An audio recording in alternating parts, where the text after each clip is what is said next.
Bueno, bienvenidos a esta clase sobre la liturgia. Vamos a tener una introducción a la liturgia. Soy el padre Daniel Cardó. Nací en Perú, en Lima, pero vivo hace ya varios años en la Arquidiócesis de Denver, en Colorado. Y estoy muy contento por la oportunidad de estar aquí en el Instituto Litúrgico, el Liturgical Institute, en este campus hermosísimo, y de poder pasar unas horas con ustedes en este tema tan importante que es la Sagrada Liturgia. La Iglesia nos dice que no hay nada más importante que la Sagrada Liturgia, que es la fuente y cima de todo, de nuestra vida, de nuestra misión. Entonces es una oportunidad muy buena y un regalo de Dios poder pasar un tiempo reflexionando en distintos aspectos de la Sagrada Liturgia. Como es la Sagrada Liturgia, es algo muy propio que comencemos con una oración para que el Señor nos ayude a lo largo de estas horas de reflexión y de estudio. En el nombre del Padre, y del Hijo, y del Espíritu Santo. Amén. Señor, te damos gracias por el don de la fe y por el regalo de ser miembros de tu Iglesia. En particular, te agradecemos por continuar tus obras de salvación a través de la Sagrada Liturgia y en particular de los sacramentos. Y te pedimos que nos ayudes a estar abiertos a este misterio tan hermoso, que podamos aprender en estas horas de estudio para que podamos conocerte más, amarte más y servirte mejor. En el nombre del Padre, y del Hijo, y del Espíritu Santo. Amén. Bueno, entonces vamos a tener 5 clases sobre la Sagrada Liturgia. Primero vamos a tener una introducción general a la liturgia. Luego vamos a hablar en la segunda sesión de cómo la liturgia es la clave para la renovación de la Iglesia. Después vamos a tener una visión de síntesis de lo que el Señor ha venido realizando en la Iglesia a través de la renovación litúrgica, el Concilio Vaticano II y muchos de estos temas que uno oye y a veces hay confusión. Vamos a tener una visión de síntesis de lo que ha venido sucediendo en la Iglesia en cuanto a la liturgia en los últimos años. Y luego vamos a aplicar todo esto que hemos aprendido a 2 aspectos más particulares de la liturgia, 2 sacramentos. Vamos a hablar de la riqueza de los ritos del bautismo y luego de la riqueza de los ritos de la Eucaristía. Ese es el plan entonces. Empecemos adentrándonos en el misterio de la liturgia. Pueden ver en sus copias o en sus computadoras o en la pantalla una imagen de un cuadro. Lo tienen por ahí. Vale la pena que pensemos, que prestemos atención, porque nos puede ayudar a comprender lo que es la liturgia de una manera visual. Vemos en este cuadro esta imagen muy rica, compuesta de muchas distintas realidades. Entonces les pido que tomen unos segundos simplemente para prestar atención a esta imagen. Voy a describir algunas cosas. En primer lugar, si vemos el centro de toda la composición, por cierto, esta es una pieza del altar. Esta imagen originalmente fue pintada para que esté detrás del altar. Imagínense que el altar está aquí, esto estaría aquí, justamente encima. Era lo que se vería visualmente cuando se celebraba la misa. Y es una alegoría de la Sagrada Liturgia. En el centro del siglo XVI, en el centro vemos al Cordero. El Cordero está en un altar. El altar está rodeado de ángeles y los ángeles están haciendo cosas. Un elemento muy hermoso, muy claro de esta composición es que hay mucha acción, hay movimiento. No es algo pasivo, no están ahí simplemente detenidos, sino que hay acción. Los ángeles están elevando el incienso, están, si ven detrás incluso, sosteniendo los objetos de la pasión. También vemos que el contexto es un jardín. Hay distintos frutos. Es una alegoría del paraíso. Vemos también que hay distintos tipos de personas. A un lado están las vírgenes, a otro lado están algunos papas, a otro lado hay otros tipos de santos, hay monjes, hay incluso algunos que no fueron cristianos de antes de Cristo adorando, todos alrededor del Cordero. Vemos también que atrás hay una ciudad, la Nueva Jerusalén. vemos que arriba hay un sol, hay luz que viene de arriba y hasta el Espíritu Santo. Una cosa que, podríamos decir muchísimas cosas más, pero una cosa que es muy central cuando pensamos en esta imagen tan bonita, es que nos hace pensar en lo que es la liturgia. Y la liturgia es, ante todo, una acción. ¿Es la acción de quién? Es la acción del Cordero, es la acción de Jesús. Pero no Jesús solo. Jesús, cuerpo y cabeza. Por eso es que están estos distintos tipos de personas, lo cual nos hace pensar en otro segundo elemento muy importante de la liturgia, y es que hay diversidad y hay jerarquía. Hay unidad en la diversidad. Son distintos, pero están unidos en lo mismo. Cada uno tiene su lugar. Es dinámico. Nos viene de Dios. Nos hace pensar en algo nuevo, algo que de alguna manera ya está presente, pero que va a venir en su plenitud después, que es la nueva Jerusalén, el cielo, un adelanto del paraíso. Es adoración, es encuentro, es vida. Hay movimiento, hay jerarquía, hay amor.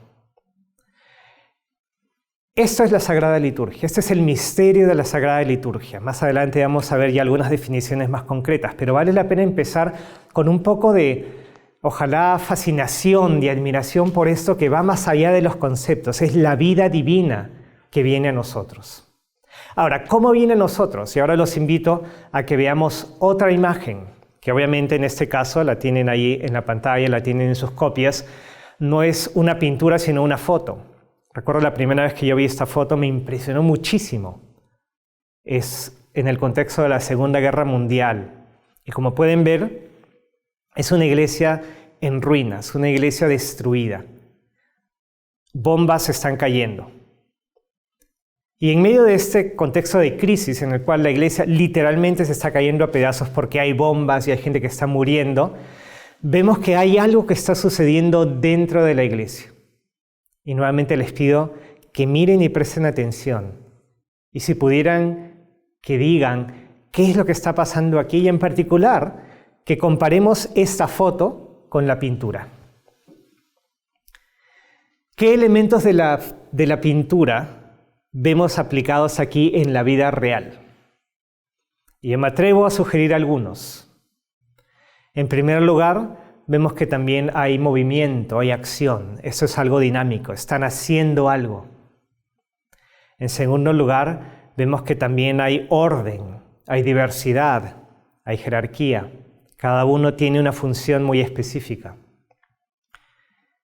Pero en tercer lugar, y lo más importante, es que al igual que en la pintura, el centro es el Cordero, el centro es Jesús. Aquí vemos a Jesús, cabeza y cuerpo, el Cristo total, como decía San Agustín, ejecutando algo, una acción de adoración a Dios en medio de una situación muy difícil. Y por último, quisiera llamar la atención sobre algo que es muy impresionante. Miren, si las bombas están cayendo y la iglesia se está cayendo a pedazos, alguien desde una perspectiva muy práctica podría decir, bueno, ¿para qué toda esta ceremonia? Hagámoslo rápido. Y sin embargo, si nos ponemos a pensar en lo que estamos viendo, vemos que hay mucho cuidado. Vemos que están los acólitos, están los diáconos, está el sacerdote. Hay mucha reverencia. Vemos que hay velas encendidas, no sé si llegan a ver, pero también hay flores. Flores en el contexto de una iglesia que literalmente se está cayendo a pedazos porque están bombardeando. Más de uno se podría poner a pensar, ¿para qué? ¿Para qué esta pérdida de tiempo? Les cuento una experiencia particular también personal que creo que también nos puede ayudar a entrar en este misterio de la liturgia. Hace unos años estuve de retiro en un monasterio de monjas benedictinas en Colorado. Y recuerdo que a veces tenía una misa privada, etc. Un día me invitaron a concelebrar la misa, que era justamente ese día el aniversario de la dedicación de la iglesia de este monasterio. Ahora este monasterio está muy lejos de cualquier ciudad. O sea, no es que la gente viene ahí. La capilla tampoco es muy grande. Como saben, el aniversario de la dedicación de una iglesia es una fiesta muy importante para esa iglesia, pero solo para esa iglesia, ¿no? Cada parroquia, cada catedral tiene un aniversario y se celebra con mucha gratitud. Bueno, este era el aniversario de la dedicación de esta capilla muy pequeña en un monasterio muy lejos de la civilización. Estaba celebrando la misa y que era muy bonita la misa con todos estos cantos hermosísimos, flores, incienso. Y en un momento simplemente estaba ahí, quizá me distraje un segundo porque volteé a mirar a las bancas donde está la gente y me di cuenta que había 2 o 3 personas, además de las hermanas, de las monjas y de los 2 sacerdotes, el sacerdote que era el principal celebrante y yo que concelebraba. Y en ese momento me vino una pregunta a la mente, una pregunta muy práctica. ¿Cuándo en mi parroquia preparamos una misa con este cuidado y con esta solemnidad? Con el mejor incienso, con las flores más hermosas, con los cantos que requieren mucha práctica. ¿Cuándo tomamos ese esfuerzo? Y dije, bueno, yo creo que una parroquia normalmente se esfuerza a este nivel cuando hay una celebración importantísima, cuando el obispo viene a celebrar la misa o algo así. Y en ese momento tuve una experiencia de tomar conciencia de que evidentemente estas hermanas no habían puesto todo ese esfuerzo en preparar una misa con tanto detalle y tanto cariño, simplemente porque venía una persona importante o porque la iglesia fuera a estar llena. En ese momento tomé conciencia de una verdad esencial que yo ya sabía en teoría, pero que la vi en la práctica. Y es que la liturgia, en ese caso la Eucaristía, es ante todo un acto hecho para Dios, un acto de adoración, de dar gloria a Dios. Todo ese esfuerzo, las flores, el incienso, los cantos, tenían sentido porque se lo estábamos dando a Dios en gratitud y en adoración. Eso es la liturgia. Y porque hacemos eso, la liturgia entonces nos santifica y nos da vida. Pero el orden tiene que estar claro. Eso es algo que la Iglesia nos enseña también de una manera bastante clara, y ahora quisiera invitarlos a revisar un poco de estos conceptos que nos pueden ayudar a avanzar en la comprensión de lo que es la liturgia. El Concilio Vaticano II, del cual vamos a hablar más en detalle en un par de sesiones, pero esta reunión importantísima de obispos del año 1962 al 65, tiene un documento, el primer documento que produjo es sobre la Sagrada Liturgia, se llama Sacrosanctum Concilium, este Sacrosanto Concilio. Y este documento nos da lo que puede ser más o menos una definición de la liturgia, pero unos elementos muy importantes que los pueden ver también en sus copias o en la pantalla. Entonces quiero leer un par de citas y luego vamos a rescatar los elementos claves. La liturgia, por cuyo medio se ejerce la obra de nuestra redención, sobre todo en el divino sacrificio de la Eucaristía, contribuye en sumo grado a que los fieles expresen en su vida y manifiesten a los demás el misterio de Cristo y la naturaleza auténtica de la verdadera Iglesia. Entonces, en esto que es la liturgia, todavía no lo hemos definido, pero estamos hablando de la liturgia y todos tenemos alguna idea de la liturgia. Esta cosa de la liturgia da este fruto: manifestar, expresar el misterio de Cristo y la naturaleza auténtica de la verdadera Iglesia. No hay otra experiencia en la cual podamos conocer el misterio de Cristo y lo que la Iglesia es en realidad como la Sagrada Liturgia. Y ahora, definición. Se considera la liturgia como el ejercicio del sacerdocio de Jesucristo. En ella los signos sensibles significan, y cada uno a su manera, realizan la santificación del hombre. Y así el cuerpo místico de Jesucristo, es decir, la cabeza y sus miembros, ejerce el culto público íntegro. Vamos a rescatar algunos elementos para que esta definición, que es muy rica, muy condensada, nos quede bien clara. Entonces, los elementos claves son los siguientes. En primer lugar, la liturgia es el ejercicio del sacerdocio de Jesucristo. Miren que el énfasis es claro. Es ante todo la obra de Jesucristo. En otros casos, es nuestra obra, y eso no significa que no sea buena, pero es mucho mejor si es la obra de Jesucristo. Cristo mismo es el principal agente de la liturgia. Cristo como sacerdote. La liturgia se realiza siempre a través de signos sensibles, como por ejemplo ¿qué? Como pan, como vino, como aceite, cosas que podamos ver, sentir, oler, oír. Signos sensibles. ¿Qué realiza la liturgia? La santificación del hombre. Nosotros, la mujer evidentemente, nosotros somos santificados a través de la liturgia. La liturgia siempre se realiza a través del misterio de la Iglesia. Entonces, nuevamente, es la obra de Jesucristo como cabeza y cuerpo, el cuerpo de Cristo como la Iglesia. Y es el culto público íntegro. La liturgia, voy a volver a este punto en unos segundos, la liturgia nunca es un acto privado o individual. Nuevamente, no porque los actos privados o individuales no sean buenos. Cuando uno reza caminando y pensando en Dios, eso es un acto privado de oración, buenísimo y necesario.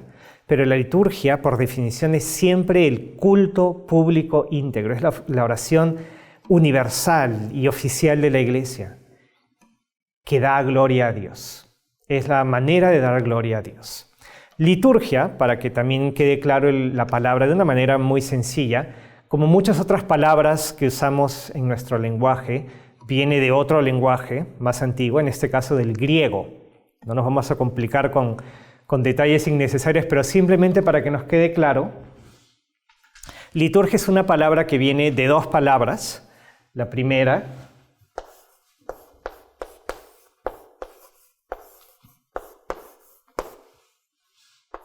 una y dos. La primera viene de laos, que significa pueblo, y ergos, que significa obra. Entonces, la liturgia es la obra del pueblo, la obra pública, la acción pública por excelencia. Y la liturgia está compuesta de 3 grupos de acciones, que también los tienen en sus copias. En primer lugar, los sacramentos. Como sabemos, hay 7 sacramentos, ¿no? Están los sacramentos de iniciación, el bautismo, la confirmación y la Eucaristía. Tenemos los sacramentos que podemos decir son de servicio, de misión, el matrimonio y el orden sacerdotal. Y luego tenemos los sacramentos de sanación, que son la confesión, la reconciliación y la unción de los enfermos. Los 7 sacramentos. Un sacramento, también para que nos quede clara la definición de sacramento, los sacramentos, nos dice el catecismo, son signos eficaces de la gracia. Signos eficaces de la gracia, instituidos por Cristo. Un sacramento no es inventado por un grupo de gente, aunque tengamos la mejor intención y formación. Los sacramentos son instituidos por Cristo, confiados a la Iglesia los cuida y los administra, por los cuales se nos da la vida divina. Entonces, signos eficaces de la gracia, vamos a escribir aquí también la definición de sacramento.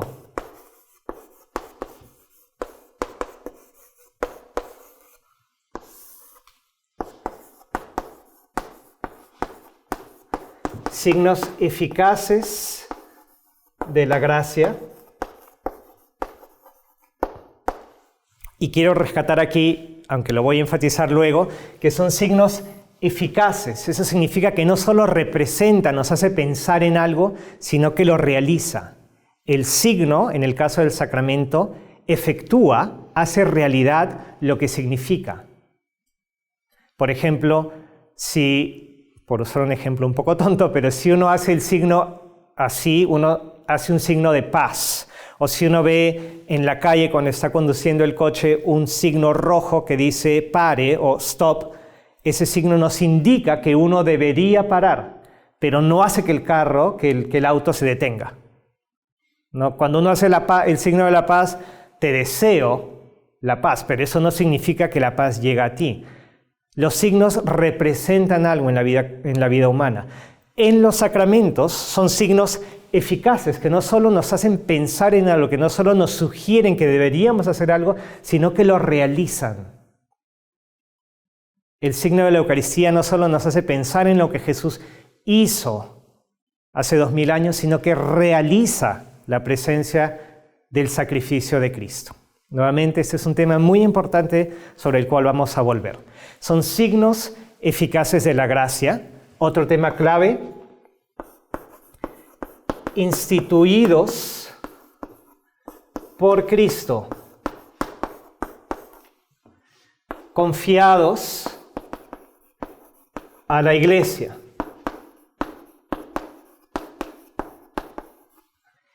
Cristo mismo los instituye, se los confía a la Iglesia y nos dan la vida divina.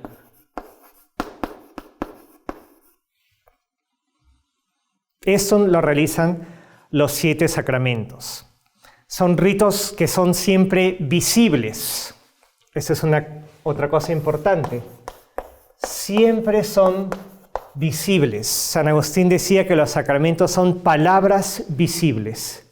Piensen en la paradoja. Es una palabra visible, porque siempre está hecho de palabras y acciones. Los sacramentos siempre son reales simplemente por el hecho de que son efectuados, de que son celebrados, pero dan fruto en nosotros de acuerdo a nuestra disposición. Y esto es otra cosa que es también bien importante recordar. Los sacramentos siempre suceden porque la Iglesia los realiza, aunque el celebrante no sea una muy buena persona. Si el sacerdote que está celebrando la misa ha hecho una cosa mala 1 hora antes, igual la Eucaristía va a ser real. Pero los frutos del sacramento sí que dependen de nuestras disposiciones. Ahora, en primer lugar entonces tenemos los 7 sacramentos. En segundo lugar tenemos los sacramentales. Nuevamente viendo lo que es la liturgia. La liturgia tiene 3 grupos de actividades. En primer lugar, los 7 sacramentos. En segundo lugar, los sacramentales. Los sacramentales son acciones que nos ayudan a recibir la gracia de Dios, pero que no son instituidos por Cristo, sino que han sido instituidos por la Iglesia. Por ejemplo, las bendiciones que realizamos y muchas otras cosas, ¿no? Que son cosas muy buenas que nos ayudan a recibir la gracia de los sacramentos. Y en tercer lugar, la liturgia de las horas. Cuando rezamos laudes, vísperas completas, que son estas oraciones que se realizan de acuerdo a las horas que los monjes y monjas, los sacerdotes, están obligados a rezar, que santifican el día a lo largo de distintas horas. Rezamos salmos y algunas lecturas bíblicas. La liturgia de las horas también es liturgia. Entonces, nuevamente, para cerrar este punto, en la Sagrada Liturgia hay 3 grupos de acciones. En primer lugar, los sacramentos, instituidos por Cristo. En segundo lugar, los sacramentales, instituidos por la Iglesia. Y en tercer lugar, la liturgia de las horas. Ahora, hay algunas otras preguntas sobre la liturgia, y acá tenemos también, pueden ver, 4 preguntas de una manera muy sencilla que nos ayudan a comprender un poquito más cómo funciona, por decirlo así, esto de la liturgia. Entonces, en primer lugar, ¿cómo? ¿Cómo es esto? ¿Cómo se hace la liturgia? ¿Cómo se celebra? Ya mencionamos algunas cosas. Siempre son signos sensibles. Ahora, estos signos pueden venir de distintos lugares. En primer lugar, hay signos que vienen de la creación, de la naturaleza. Se usa pan, se usa vino, se usa el aceite, se usan velas, etcétera, ¿no? Que viene de la cera, cosas creadas.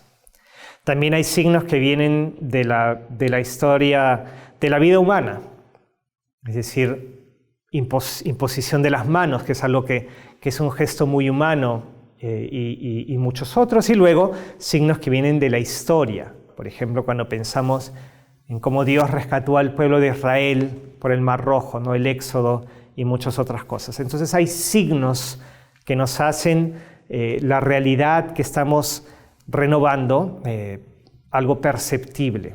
La liturgia se celebra también a través de palabras y acciones. Siempre hay palabras que son necesarias. Si, por ejemplo, y esto la Iglesia hace poco lo clarificó, si es que alguien se pone creativo al celebrar un bautismo y en lugar de simplemente decir yo te bautizo en el nombre del Padre, del Hijo y del Espíritu Santo, cambia esas poquitas palabras, no hay bautismo, porque el Señor ha confiado este sacramento con esas palabras muy sencillas. Entonces, hay palabras que son necesarias y hay acciones que son necesarias. En el caso del bautismo, el agua 3 veces. Luego está ¿quién? ¿Quién celebra la liturgia? Y bueno, la respuesta es, como dijimos hace un momento, bueno, en primer lugar Jesucristo, pero Jesucristo como cabeza, el mismo Jesús, y como cuerpo, la iglesia, es decir, la comunidad de los bautizados. Y obviamente, como también veíamos en la pintura al inicio y también en esta foto, hay un cierto orden, hay una distinción, hay diversidad en orden. Entonces hay también jerarquía. Tenemos el grupo de los ministros ordenados, obispos, sacerdotes y diáconos, y tenemos los laicos, el resto del pueblo de Dios. Y cada uno tiene una función en la celebración de la liturgia. Y esto también es algo bien importante que a veces no vemos. Los extremos pueden ser pensar que, bueno, el sacerdote es el que hace todo en la liturgia y bueno, uno se sienta ahí por una hora y vuelve a casa. O que, bueno, los laicos tienen que hacer cuánto se puede en la misa para que realmente participen. Como vamos a ver más adelante, sobre todo cuando hablemos de la misa, la participación en la liturgia va mucho más allá de las cosas prácticas que uno puede hacer. Pero entonces, ¿quién celebra la misa? El cuerpo de Cristo. ¿Cuándo? A lo largo de todo el año y de todo el día. De una manera muy hermosa, todo ha sido redimido, todo ha sido elevado. Entonces tenemos el año litúrgico, el año ordenado de acuerdo a los misterios de Jesús. Por eso es que el año para nosotros, como católicos, el año litúrgico empieza con el Adviento, 4 semanas antes de la Navidad. Luego tenemos la Navidad, luego tenemos el tiempo ordinario en que seguimos en orden la vida y ministerio de Jesús. Y luego tenemos la Cuaresma, que nos prepara para la Pascua, y el tiempo de Pascua. Entonces, todo el año está redimido y ordenado de acuerdo a la liturgia, y todo el día también, porque a lo largo del día también participamos con acciones litúrgicas de manera muy especial si es que podemos rezar la liturgia de las horas. Pero en realidad a lo largo del día tenemos momentos litúrgicos. Y finalmente, ¿dónde se celebra la liturgia? Bueno, en un sentido amplio, en todo el mundo. Pero de una manera muy específica, el lugar propio de la liturgia es la iglesia o una capilla. Y dentro de la iglesia, de cualquier iglesia, vemos que hay unos elementos comunes y esenciales. Siempre hay un altar, está el tabernáculo o el sagrario donde está la presencia real de Jesús. Tenemos el ambón, desde donde se proclama la palabra. Tenemos la sede o la silla del celebrante principal. Y en todos estos lugares litúrgicos vemos cómo el misterio de la redención se realiza. Ahora, estos distintos conceptos nos ayudan a comprender un poco más, creo yo, lo que es la liturgia. Pero comprendamos ahora, si podemos, la importancia. Porque a veces corremos el riesgo de decir, bueno, sí, estas son las cosas un poco formales que a veces se hacen en la iglesia, cuando uno va a misa, qué sé yo, que bueno, hay que hacerlo, pero que quizá no es tan importante o tan significativo de una manera personal como algunas otras cosas que preferimos. Pero veamos lo que nos enseña la Iglesia de una manera muy clara y muy solemne en el Concilio Vaticano II. Entonces, esta es una frase bien importante. Toda celebración litúrgica, por ser obra de Cristo sacerdote y de su cuerpo, que es la Iglesia, es acción sagrada por excelencia, cuya eficacia, con el mismo título y en el mismo grado, no la iguala ninguna otra acción de la Iglesia. Pensemos en esto por un segundo. La eficacia de la liturgia, que es la acción sagrada por excelencia, la eficacia de la Sagrada Liturgia no la iguala ninguna otra acción de la Iglesia. Pensemos en esto por un segundo, ¿ok? Porque son palabras bien fuertes. Lo que nos dice la Iglesia entonces es que la eficacia de una acción litúrgica es mayor que, por poner un ejemplo, el sacrificio de un mártir que ofrece su vida por la fe. Lo que nos dice la Iglesia es que la eficacia de la liturgia es mayor que la generosidad de un misionero que deja todo y se va a una tierra totalmente desconocida, que la oblación de alguien que sufre muchísimo en su cuerpo y que logra ofrecer eso con amor por la salvación de las almas, por el bien de la Iglesia. Y la respuesta es sí. La eficacia de la liturgia es mayor. ¿Por qué? Porque es la obra de Cristo. Eso no significa que el mérito personal del que celebra la liturgia sea siempre mayor que el de otras personas que realizan otras acciones. Nuevamente, puede ser que un sacerdote esté muy distraído al celebrar la misa y que el mérito de su acción personal sea menor que el mérito de una persona cuidando de enfermos o simplemente cuidando de una familia y trabajando duro todo el día y luego cuidando de los hijos. El mérito personal, pero la eficacia de la acción litúrgica es mayor porque es la eficacia del amor de Jesucristo y por lo tanto es siempre infinita, siempre nos da gracias que nosotros mismos no podemos obtener. Esto es muy importante. Esto hace que comprendamos que la liturgia realmente es la fuente de todo y la cima de todo, porque es la acción de Jesucristo, es su eficacia, la eficacia de su amor. Unos cuantos otros elementos para comprender sobre lo que es la Sagrada Liturgia, también para distinguirla de algunas otras cosas. A veces nos parece que es muy similar a otras actividades, como por ejemplo la oración, o etc. Entonces vamos a ver algunos otros puntos aquí que son claves, ¿okay? Otros elementos para considerar. En primer lugar, entonces, hablemos un poco de la relación y diferencia entre liturgia y oración. Les pongo un ejemplo para que comprendamos esto desde nuestra propia experiencia. Si ahora yo les dijera, estén donde estén aquí en el salón, si están viendo este video más tarde, vamos a hacer una pausa y los invito a que cada uno, si es que están reunidos con alguien o incluso solos, que nos concentremos, nos recojamos en oración, que quizás cerremos los ojos y que elevemos una oración con nuestras propias palabras, dándole gracias a Dios por la última gran bendición que hemos recibido. Y cada uno dice lo que quiere y luego cada uno elige una canción y la cantamos juntos. Bueno, dos preguntas. ¿Eso sería algo bueno o malo? Y evidentemente la respuesta es bueno. Eso sería algo muy bueno. Segunda pregunta. ¿Eso sería un acto litúrgico? ¿Sí o no? Y la respuesta es no. Eso sería un acto de oración. Y un acto de oración muy bueno, pero no sería propiamente un acto litúrgico, porque el acto litúrgico es la acción, la oblación pública, completa, íntegra de Cristo, cuerpo y cabeza. Ahora vuelvo sobre esto, quiero dar la lista rápidamente de los elementos que vamos a considerar. La liturgia de oración, el carácter institucional, la revelación y redención que sucede en la liturgia, la universalidad y la relación con la historia. Entonces volvamos a la liturgia de oración. Esto nos enseña el catecismo. La liturgia es también participación de la oración de Cristo, dirigida al Padre en el Espíritu Santo. En ella, toda oración cristiana encuentra su fuente y su término. Es decir, nuestra oración personal, libre con la que elevamos nuestros peticiones o pensamientos como queramos, cuando queramos, donde queramos. Esa oración personal que es tan importante para nuestra vida espiritual tiene que encontrar su fuente, su inspiración, su educación y su término, su fin en la oración litúrgica, en lo que experimentamos en los sacramentos, en los sacramentales, en la liturgia de las horas. ¿Cómo aprendemos a orar bien en nuestra vida personal? En particular y en primer lugar, con la liturgia.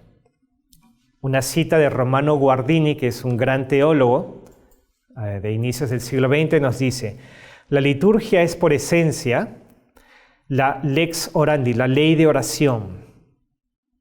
La oración no litúrgica deberá siempre ajustarse a ella, renovarse y fertilizarse en ella para conservar su frescura y vitalidad perenne.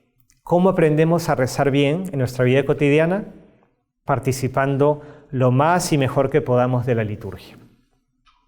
Luego, eso que les decía, el carácter, entre comillas, institucional. ¿Qué significa esto? La liturgia siempre tiene un carácter de institución porque es la oración pública de la Iglesia. Es decir, la liturgia no es, en primer lugar, una experiencia de expresión personal en la cual vamos a expresar lo que somos como pueblo, como grupo, sino que es la oración de la Iglesia. Un ejemplo o una concreción muy sencilla de esto es que, como sabemos, la liturgia siempre está aprobada por la Iglesia y por la Santa Sede, y los libros litúrgicos siempre son libros que no es que cada uno va a componer el suyo, no es que yo tengo mi misal, tú tienes tu leccionario, sino que son los libros de la Iglesia, que además, esto nos va a llevar a un punto en un momento, enriquece ese sentido de ser miembros de un cuerpo universal. Un ejemplo de esto, una cita del cardenal Ratzinger, luego Benedicto XVI. En el Santo, Santo, Santo que cantamos en la misa, la comunidad no proclama algunos pensamientos o recita algunos poemas que ella haya inventado, sino que elevándose por encima de ella misma, puede cantar el himno de alabanza cósmica. Hay un bien en no solo expresarnos, sino en entrar en lo que es más grande que nosotros. Revelación y redención. En la liturgia sucede algo importantísimo, y es que la revelación se expande para nosotros y la salvación, la redención continúa. Esta es una cita que está presente en el primer misal sacramentario romano que tenemos de uso en la misa, el sacramentario gelasiano, del siglo VII, por ahí. Es una cita que aún hoy usamos en una oración sobre las ofrendas en la misa, por ejemplo, el Jueves Santo. Imagínense la riqueza de algunas de esas tradiciones y oraciones que venimos usando sin cambio por tantos siglos. Cada vez que celebramos el misterio de este sacrificio, se realiza la obra de la redención. Nuevamente, estas son palabras que uno tiene que sopesar y pensar. Cada vez que celebramos la misa, se realiza la redención. No solo recordamos la redención, se realiza. San Ambrosio, en una cita muy bonita, decía: «Te me has mostrado cara a cara, oh Cristo, te encuentro en tus sacramentos». San León Magno: todo lo que era visible en nuestro Redentor ha pasado a los sacramentos. Eso también es muy importante, porque la obra de la redención continúa en los sacramentos. Y un autor contemporáneo, Corbón, dice: después de la resurrección, la economía asume la forma de liturgia. Esas suenan palabras muy complicadas, pero después de la resurrección, la economía, la distribución de la salvación de Dios, la manera como Dios salva, se continúa ahora a través de la liturgia. Es decir, lo que Dios hizo en el Antiguo Testamento salvando al pueblo de Israel, lo que hizo en el Nuevo Testamento a través de Jesucristo con su vida, muerte y resurrección, es lo que Él hace hoy, lo que continúa hoy a través de la liturgia. Importante, ¿no? Muy importante. No hay nada más importante que la liturgia justamente por esto. La liturgia también es universal, es algo que une al cielo y la tierra. Cuando se celebra la liturgia, en particular la Eucaristía, literalmente el cielo y la tierra se unen. Alabamos con las mismas palabras de los ángeles y por lo tanto también siempre es el culto público de la Iglesia. No es la liturgia simplemente la expresión de mi mente, de mis preferencias o de mi cultura. Es el culto público de la Iglesia. Y eso es algo que uno tiene que apreciar mucho, en particular cuando lo conectamos con otro tema clave aquí, que es la inculturación. Probablemente nosotros hemos oído hablar de la inculturación. La liturgia hay que inculturarla, lo cual es absolutamente cierto. La liturgia tiene que ser inculturada. Hay algunos elementos de la liturgia que se inculturan. Pero no hay que perder de vista que, en primer lugar, hay algunos elementos que son tan centrales y válidos que son los mismos en cualquier lugar del mundo y que por lo tanto uno no los cambia. Pero en segundo lugar, y aún más importante, hay que recordar que la liturgia es ante todo el don de Dios que nosotros recibimos, aquello que es más grande que lo que nosotros podemos crear.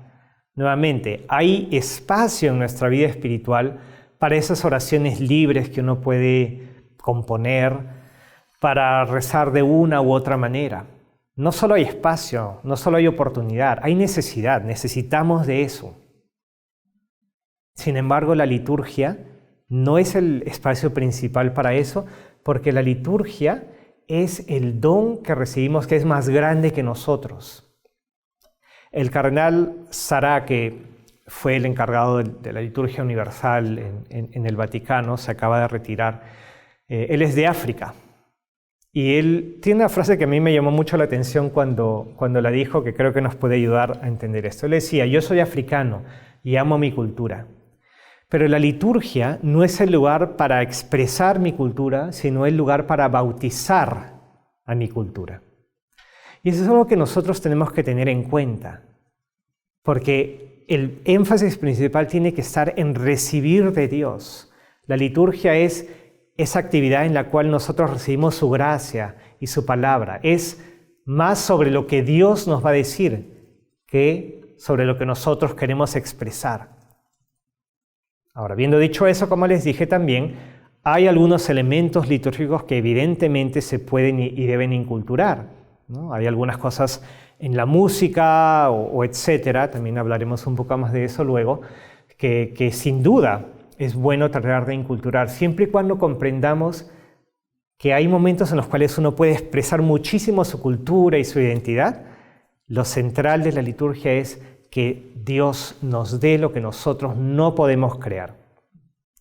El último elemento, y luego ya termino con un par de frases, para considerar es la historia y la contemporaneidad. La liturgia nos une con todos los que han ofrecido el sacrificio. Por lo tanto, la liturgia nos une con el pasado, nuestra historia. Y miren qué hermoso es pensar que, por ejemplo, en la misa hay oraciones que con certeza sabemos nos vienen de los apóstoles y otras que vienen un poco después. Y otras que vienen un poco después. Pero muchísimas de ellas podemos decir, bueno, estamos orando con las mismas palabras que oró San Francisco de Asís o San Ignacio de Loyola. Grandes santos y los santos desconocidos también. Esas personas que se santificaron en una vida sencilla y cotidiana que nadie conoce, a través de estas mismas oraciones por las cuales Dios continúa obrando su santificación y su redención. Este es otro elemento muy, muy, muy bonito. La liturgia nos une con toda la iglesia, el cielo y la tierra, y también con toda la historia. Terminemos con un par de citas que creo yo nos pueden ayudar a comprender esta belleza y centralidad de la liturgia de una manera muy, muy clara. El cardenal Ratzinger, después Benedicto XVI, dijo esto: la liturgia no es un show, no es un espectáculo que necesite directores geniales y actores de talento. La liturgia no vive de sorpresas simpáticas, de ocurrencias cautivadoras, sino de repeticiones solemnes. No debe expresar la actualidad del momento efímero, sino el misterio de lo sagrado. Esto es algo que a veces nos puede costar un poco, porque muchas veces nosotros llegamos nuevamente a una misa o alguna otra actividad litúrgica esperando sentir algo, esperando que se nos mueva el corazón o que quizá el sacerdote diga algo que es tan ingenioso que nunca en mi vida había pensado eso. Y hay algo muy normal en tener estas expectativas. Sin embargo, hay que comprender nuevamente que la liturgia implica un acto de fe y que va más allá. Los frutos de la liturgia y de los sacramentos, sacramentales y liturgia de las horas van bastante más allá de lo que quizá hoy voy a sentir. No es sobre la novedad. La liturgia, el fruto de la liturgia, no es simplemente la experiencia del momento, es recibir lo eterno, es la entrada de lo eterno en nuestra vida cotidiana, es la irrupción de Dios en medio de nuestras actividades y de nuestras distracciones y ocupaciones. No debe tratar de expresar el momento efímero, es decir, lo que está de moda hoy, que no estuvo de moda hace 15 años y que no va a estar de moda en 10 años. Y esto se aplica a muchas cosas. La música que a veces uno quiere reproducir en la liturgia para que sea más popular y gane la atención de todos. Si es algo que está de moda ahora, no va a durar. La arquitectura, las maneras de hablar. La liturgia por eso también tiene este elemento permanente, tiene este elemento de unidad, de universalidad. Cuando uno va quizá a otros lugares, a otras ciudades, cuando se reúne con gente que no conoce, incluso de otras culturas, qué hermoso es saber que podemos tener una unidad que va más allá de las diferencias de idioma o de costumbres, porque es lo que no cambia. Y no cambia no solo porque nos gusta mantener cosas en orden, ese no es el punto. No cambia porque esa es la manera en la que Dios actúa. Esa es la riqueza de la liturgia, es la irrupción de lo sagrado, es la irrupción de Dios en nuestra vida cotidiana. La liturgia, nos dice el Concilio Vaticano II, es la cumbre a la cual tiende la actividad de la Iglesia y al mismo tiempo la fuente de donde emana toda su fuerza. Cumbre, como vemos en esta imagen, y fuente. De la cumbre nos viene el agua de vida, pero que también nos lleva de nuevo a esa fuente. Esa es la liturgia. En nuestra siguiente sesión vamos a ver cómo la liturgia, que es fuente y cima, es también la clave para la renovación de la Iglesia. Entonces, vamos a tener una pausa ahora y luego continuamos.